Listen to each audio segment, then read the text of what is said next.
So we are out in Connellsville, Pennsylvania. We are going to visit the Frank Lloyd Wright House, the Fallingwater House. Just a little weekend getaway, 2.5-ish hours from us. We're out here in Pennsylvania to check out the historic Frank Lloyd Wright's Fallingwater House.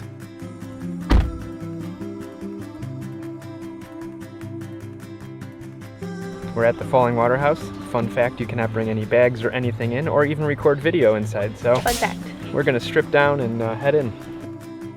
Welcome to the Fallingwater House, which is absolutely stunning. Built in 1935 for the Kaufman family, this home is considered one of Frank Lloyd Wright's most iconic masterpieces, tucked away in the nature of Pennsylvania hills. What makes this home so coveted is how it blends seamlessly into the nature that surrounds it.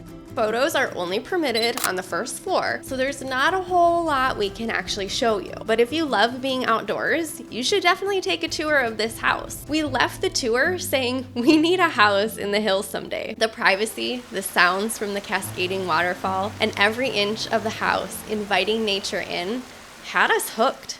Whether you have some time to kill or maybe just want a little home inspiration, we really enjoyed this tour. It was pretty incredible just to see how the house was built into the landscape. At $36 per person, the tour lasts about an hour. While it's not the cheapest tour we've done, we didn't feel it was horrible considering those funds help pay the staff on site as well as help preserve the home for future generations.